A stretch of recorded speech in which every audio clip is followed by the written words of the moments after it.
ফেব্রুয়ারিতে ত্রয়োদশ জাতীয় সংসদ নির্বাচন। সারা দেশ প্রস্তুত হচ্ছে একটি অবাধ, সুষ্ঠু ও গ্রহণযোগ্য নির্বাচনের জন্য। কি ভাবছেন সাধারণ মানুষ থেকে শুরু করে আগামীর জনপ্রতিনিধিরা, সে কথা জানাতে ডিবিসি নিউজের ইলেকশন এক্সপ্রেস ছুটে যাচ্ছে সব সংসদীয় আসনে। আজ সারাদিন ছিল ভোলা 2 ও ভোলা 3 আসনে। বিভিন্ন সরকার এবং যাদের প্রতিনিধি যাদেরকে নির্বাচন করেছিল তাদের থেকে আশানুরূপ কোনো ফল পায়নি এবং দেশের উন্নয়নও তেমন হয়নি। বরং এখানে যে সমস্ত সমস্যা, এই সমস্যাগুলিকে অ্যাড্রেস করা হয়নি। এ কারণে জনগণ মনে করে যে আমাদের দ্বারা এই সমস্ত সমস্যার সমাধান হবে।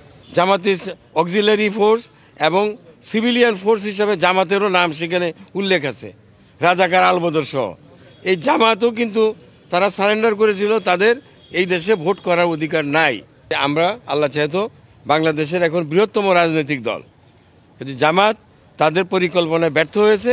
মানুষের এখন একটাই চাওয়া যে সৎ, যোগ্য, আমরা আর এরকম ভেজালযুক্ত নির্বাচন চাই না এবং ভেজালযুক্ত জনপ্রতিনিধি চাই না। এই আসনে আসলে প্রধান প্রতিদ্বন্দ্বী আমরা কাউকে ভাবছি না, কারণ এই আসনে ইসলামের পক্ষে যে গণজোয়ার শুরু হয়েছে, সুষ্ঠু নির্বাচন যদি হয় তাহলে ইনশাআল্লাহ ইসলাম বিজিত হবে এবং আমরাও বিজিত হব।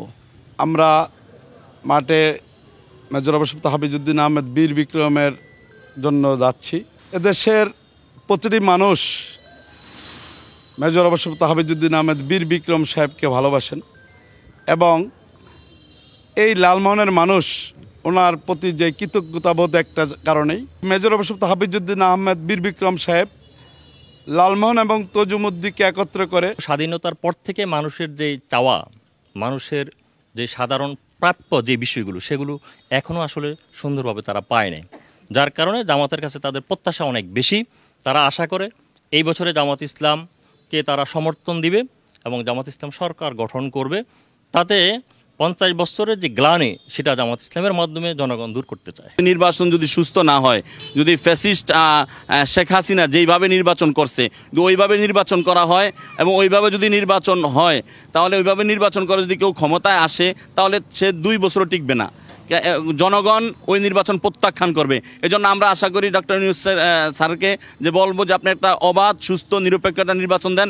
এর মাধ্যমে যে ক্ষমতায় আসবে আমরা তাদেরকেই স্বাগত জানাবে, কিন্তু এর মাধ্যমে আমরা আশা করি ইসলাম ক্ষমতায় আসবে এবং ইসলামপন্থী দলগুলো ইনশাল্লাহ ক্ষমতায় আসবে।